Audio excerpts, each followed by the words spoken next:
supposed to do.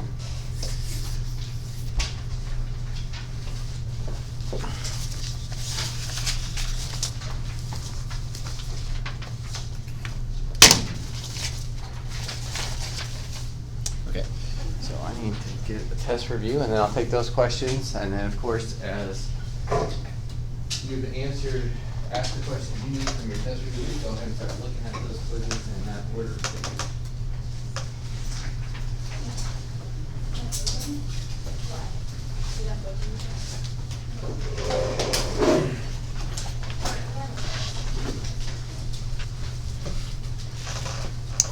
Julia, can you shut the door, please? Yes, sir. Thank you.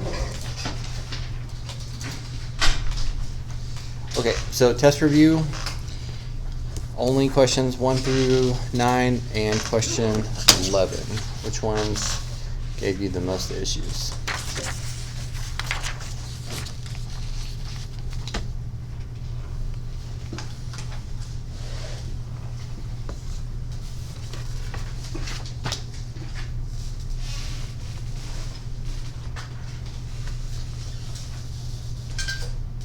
Nothing from the test review? Not even question number 9? Change of base? I put that in your notes, but I don't think it made either quiz, but if it's on the test review, it might be on the test.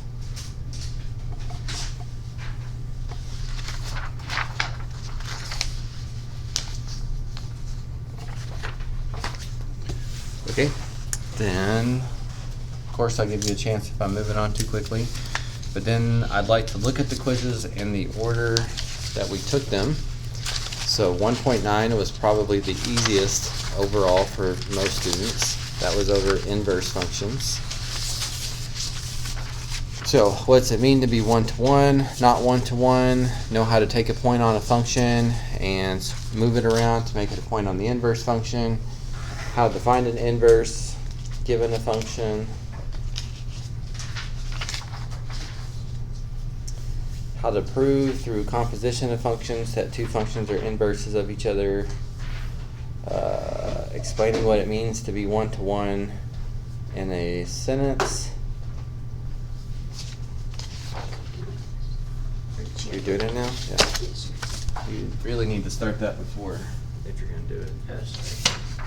Yeah, there's a second desk out there. You need to go out there.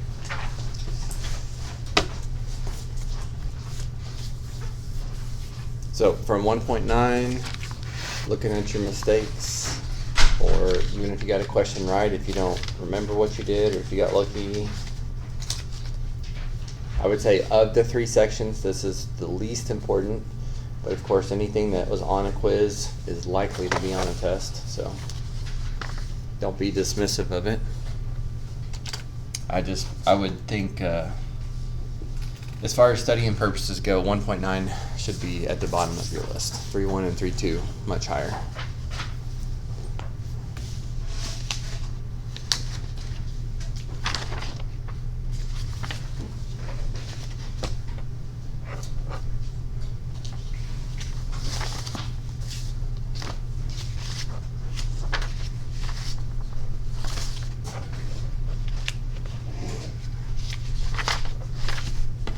Okay, nothing from that either? Okay, then start looking over 3.1.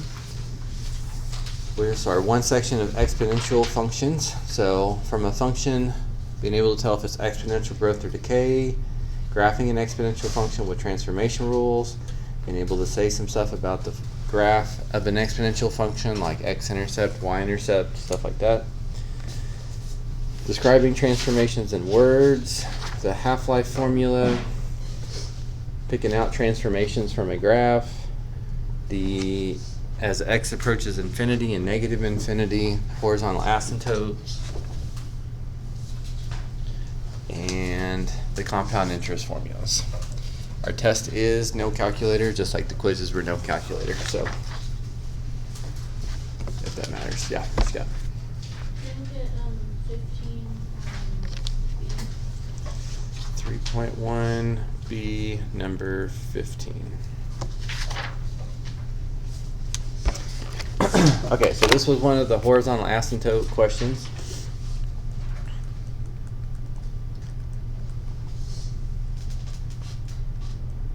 I don't remember if you had this exact question, if you had one of the other forms. But you should have had one that works out pretty similarly. So as x approaches infinity, the horizontal asymptote would be y equals a number, and as x approaches negative infinity. So for these question types, these are the ones where I said one of three things are going to show up, sometimes more than one. So it makes it a lot easier and a lot quicker if you know that if you have a number and his exponent goes to 0, you can replace that with 1. If you have a number whose exponent just keeps getting bigger, then that whole thing keeps getting bigger. And then if you have an exponent whose exponent keeps getting bigger in the opposite direction, that's the same as 1 over n to the positive infinity, which is the same as 1 over infinity, which is the same as 0.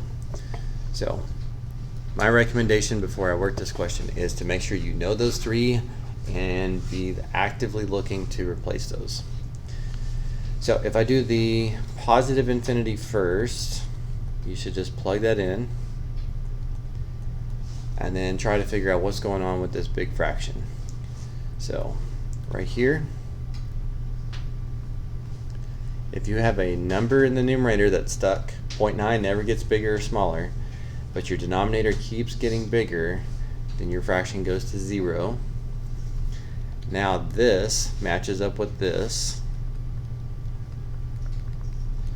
So the denominator goes to 3, so the fraction goes to negative 2. Oops.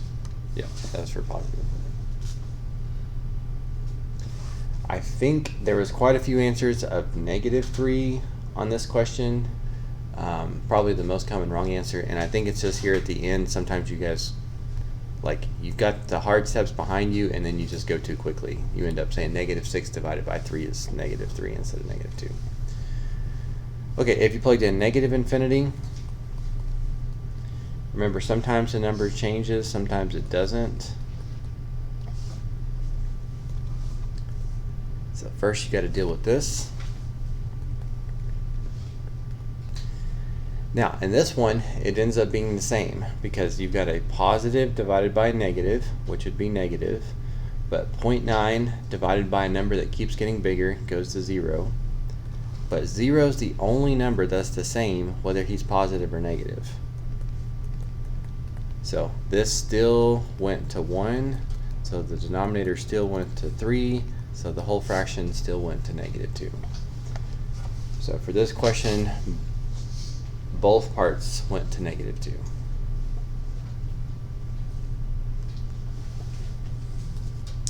Okay, is that enough for that one? Okay. Somebody else have another one from 3.1? Yes. For E15 for Form A. Form A. Yeah. Give me a second. I gotta find the Form A. It's not, is it 10 over 2 plus? Yeah. Okay, it might be this then.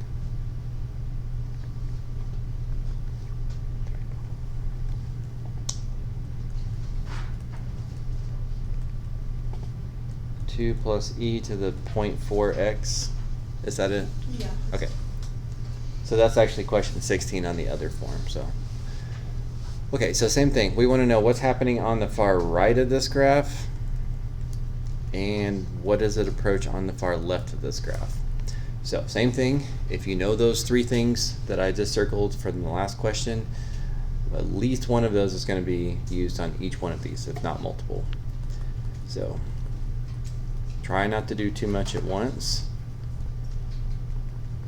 That's where the mistakes come in. But I'm going to plug in infinity the first time.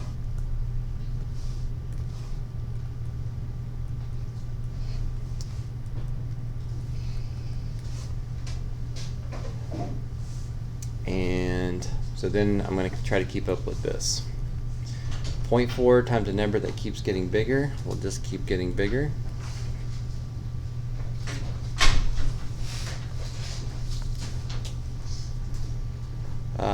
A number whose exponent just keeps getting bigger, this goes to infinity. No, you don't need your Chromebook right now. Oh, okay. Awesome. So this was one of the 3 things I asked you to memorize, knowing that this goes to this. Add 2 to infinity, it goes to infinity. And then in a fraction, if your numerator stuck still but your denominator keeps getting bigger, then that goes to 0. Okay, and then if you plugged in negative infinity, like the last question we looked at, it might be the same answer, but you can't assume that. It just kind of depends. So now, 0.4 times a number that keeps growing is still going to go to infinity, but the difference is a positive times a negative is going to be negative. Oops. And that makes a difference. This is also one of the 3 things I suggested you learn or be ready to use. This goes to 0, which means the denominator goes to 2, which means the whole fraction goes to 5. Big difference if you've got a number whose exponent goes to infinity versus a number whose exponent goes to negative infinity. That's the big one.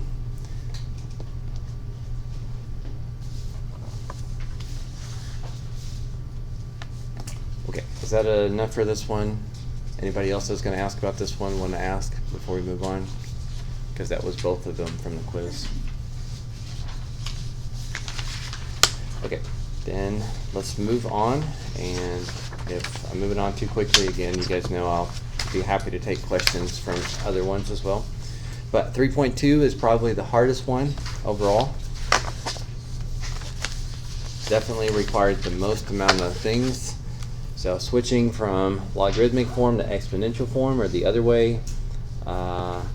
Question 2, applying a bunch of those properties. That's super important. The test will have a handful of those questions, just like the quiz did. But also those properties are the ones that we're going to continue to use in 3.3 and 3.4. So you really want to know those. Graphing a logarithmic graph and characteristics of it. Transformation rules. Seeing them from a graph, transformation rules, describing them in words, plugging in and evaluating some logarithms, knowing how inverse functions and logarithmic functions are inverses of each other, and solving some equations that are not too insanely complex. So take a minute, look through that, and then tell me what you can find from 3.2 that I can help with.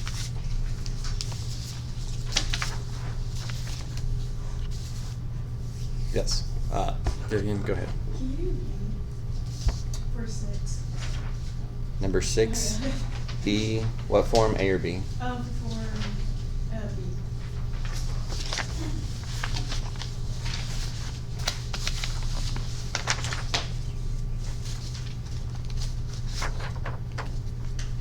Let me see, there's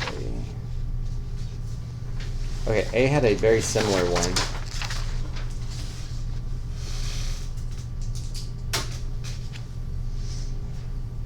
Did you say 6B? Yes. Okay, I heard 6E for some reason. Okay, so when does log base 2 of x equal e to the natural log of 3? Okay, so you've got to do 2 things on this question. One is you've got to look at this and know that all of this just simplifies to a number. So just like on the other page, number 2C and number 2G has you simplify things like this. All of this becomes 3.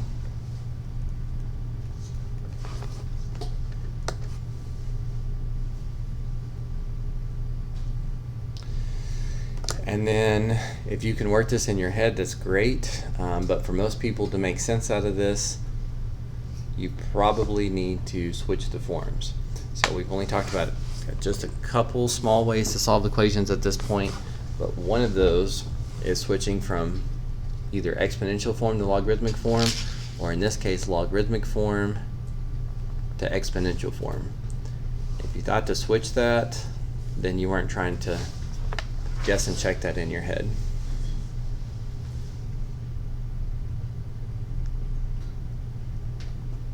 2 to the 8th is what would give you 3. So 8 would be, wait. Yeah, that's right. Sorry, I'm looking at someone else's work to see the question. So this question right here has 2 of the 3 things that you need to be able to do solve equations right now. Sometimes this, simplifying some of this with properties, and this, switching forms, is sometimes necessary, sometimes not necessary. And then the only other one, that equation type of solving you need to be able to do other than those 2 things, is like the question part C here, where you've got a log of one type on the left side and the same log of the same type on the right side.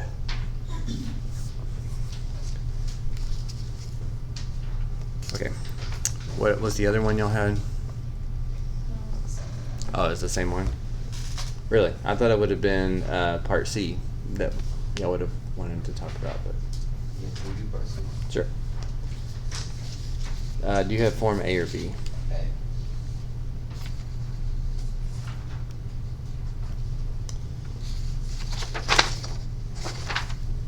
I don't know if the numbers are a little bit different or not. But when does log base 5 of 2x squared minus 3 equals log base 5 of x? Okay, so this is the other equation type of thing that you need to be prepared for.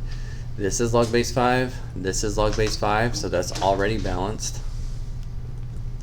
So you just need to make sure that the insides are balanced. Now, there is one more thing at the end that's kind of tricky, but this needs to be a red flag to you guys. If you are trying to solve a quadratic in an incorrect way, that's going to be a problem for you next year. It's in calculus or college algebra.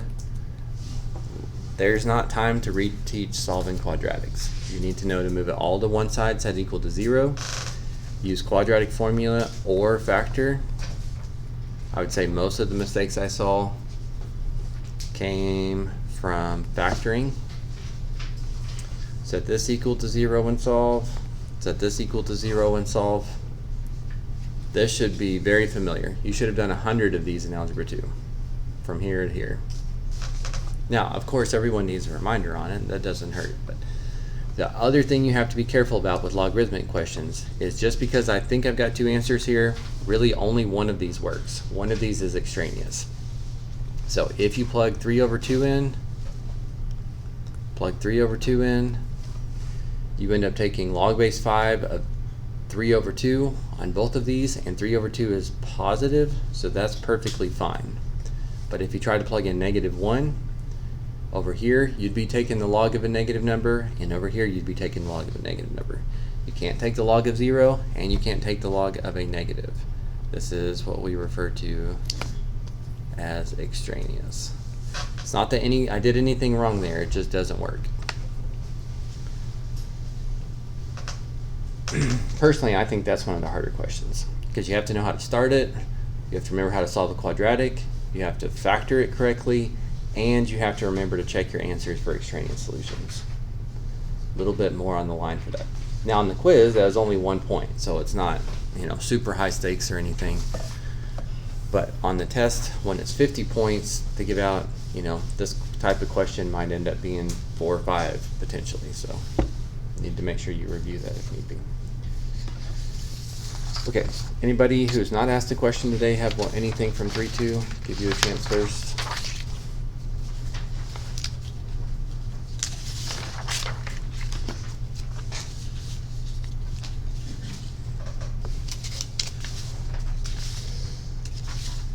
You do see on Form B of number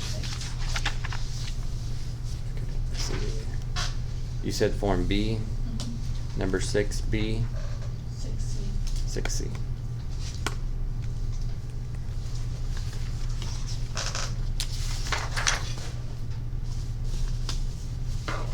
Yeah, so this one had same question type, it's going to have the same steps, but I guess different factoring and so different final answer. Okay, so this one looks like this. We have log base 5 on this side, log base 5 on this side. That's already balanced. So make sure that the insides are equal to each other. And then this is a quadratic, so to solve a quadratic, you have to, unless it's a super basic, you have to put everything on one side set equal to 0. If you're trying to solve it another way, you're messing yourself up there. Then you can do quadratic formula. That's the only way that works 100% of the time, but realistically, we hope that it factors. Remember, factoring is just unfoiling, so if you can guess and check it, then that is great. And if it doesn't foil to give you that, then you should know that it's not factored correctly. So that would be one of those times if you turned in your test early, but this was not factored correctly, then you should have spent more time on that. So this equals 0 at 5, this equals 0 at -1/2. And so if I imagine plugging these in, plugging in 5 over here gives me log base 5 of 45, log base 5 of 45. So this one works out fine. But if you try to plug this one in, you try to take log base 5 of -9/2 and log base 5 of -9/2. It doesn't matter that they're equal. It does not make sense to take the log of 0 or the log of a negative number. This was extraneous, and you cannot include it with your final work. And of course, on the factoring, if it's the factoring step that you guys are worried about, then remember we did practice other methods. There's like that product sum method. It takes a little bit longer, but this was the only question you had to factor on the whole quiz. So if you have to slow down and do one of those longer methods to get it right, then that's more important than getting it wrong. So, okay, did you get what you needed from there? Okay, anybody else who's not asked a question yet, give you a chance before I let others finish theirs.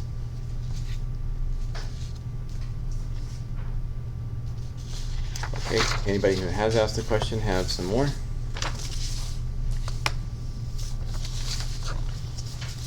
Okay, then scan through one more time. Make sure that I didn't move on too quickly. Of course, you guys are welcome to ask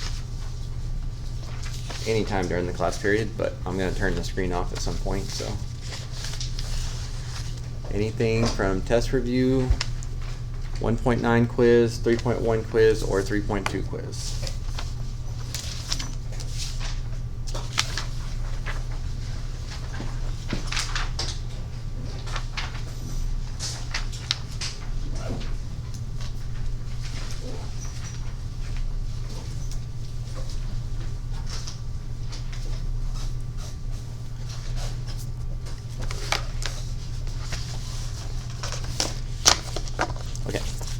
To switch the screen back over to remind you of what things you should look over. And you guys have a good chunk of time to do your study in here. So unless you feel like you're ready to take the test right now, please use that time, especially that way if something comes up. I'm here to help clarify for you. And so that puts our test next class on Tuesday. So you may want to put some sort of alarm or reminder about the test so you don't forget about it. And it will be a no calculator test, and again, we will be in a different location. But I'm going to look it up and post it to Google Classroom right now, so that way you can look it up that morning if you need to. Okay, and that's all I've got for you, so just need to make sure that you are prepared for that one. And I will also add, I know I've said this a few times, but you know, of course I want you to do well in your test. 50-point test is maybe not the biggest, but it is certainly a good chunk, but especially 3.2. I know it's the hardest of this unit, but a lot of the stuff in 3.2 is going to get reused in 3.3 and 3.4. If you're being dismissive of any of those properties or skills, that is certainly likely to come back and bite you for the next couple weeks until we move on from logarithms. So just keep that in mind.